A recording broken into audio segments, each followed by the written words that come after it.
14ই November শিশু দিবস উপলক্ষে সচেতনতামূলক র্যালি আয়োজন করল দাসপাড়া রুরাল মিশন স্কুল।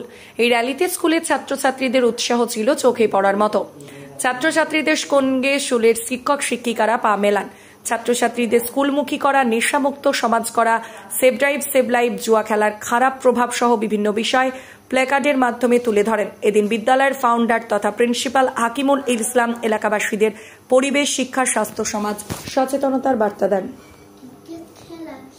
উপলক্ষে দাসপাড়া রুরাল মিশন স্কুলের পরিচালনায় আমরা একটা সচেতনতামূলক অ্যাওয়ারনেস র্যালি আয়োজন করেছিলাম।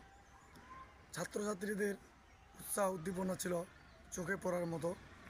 আমাদের এই সচেতনতামূলক র্যালির উদ্দেশ্য হলো যে ছাত্রছাত্রীরা যাতে নেশার দিকে ঝোঁক যাতে তাদের না বাড়ে, ছাত্রছাত্রীদের নেশার দিকে ঝোঁক না বাড়ে, তারা মোবাইল গেমের পরিবর্তে যাতে তারা মাঠে খেলাধুলা করে, ছাত্রছাত্রীরা যাতে খৈনি, বিড়ি, সিগারেট, গাঁজা, মদ সব বিভিন্ন রকম নেশার দ্রব্যের দিকে ঝুঁকে না পড়ে, ছাত্রছাত্রীরা যাতে পঠন পাঠনে আগ্রহী হয়, ছাত্রছাত্রীদের যাতে ব্যবহার আচার ভালো থাকে এবং এলাকার মানুষ যাতে সঠিক পথে সহজভাবে এগিয়ে চলতে পারে, শিক্ষার দিকে এগিয়ে থাকে, সেই নিয়ে আজকে আমরা সচেতনতামূলক র্যালি করেছিলাম। ছাত্রছাত্রীরা এখানে অংশগ্রহণ করেছিল। আমাদের র্যালি চলেছে দাসপাড়া রুরাল মিশন স্কুল থেকে, সেই গ্রাউন্ড থেকে শুরু করে দাসপাড়া যে মেন রাস্তা, সেই মেন রাস্তা থেকে আমরা র্যালি করে এদিক থেকে ঘুরে এসে আমরা আবার স্কুলের মধ্যে শেষ করেছি। তো আমাদের এলাকাবাসীর কাছে বার্তা, দাসপাড়া রুরাল মিশন স্কুল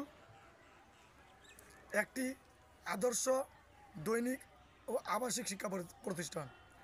এখানে যেমন রয়েছে মর্নিং টাইম, সকাল স্কুল রয়েছে, আবার সকাল থেকে সন্ধ্যা আপনার বাচ্চা যদি বাড়িতে দুষ্টুমি করে, কথা না শুনে, আপনি যদি মনে করেন যে আপনার বাচ্চাকে সামলাতে পারছে না, তাহলে আপনার বাচ্চাটিকে ভর্তি করতে এগিয়ে আসুন আমাদের স্কুলে। সকাল থেকে সন্ধ্যা অবধি রাখতে পারবেন। আর তারপরেও যদি কোনো বাচ্চা দূরবর্তী বাচ্চা থাকে, তাদের আমাদের হস্টেলে দিতে পারেন। রাত্রে থাকার খাওয়ার ব্যবস্থাও রয়েছে, ডে হোস্টেলে খাওয়া থাকারও ব্যবস্থা রয়েছে। এলাকাবাসীর কাছে বার্তা রয়েছে যে আপনারা নির্দ্বিধায় আমাদের স্কুলে এসে ভর্তি করুন।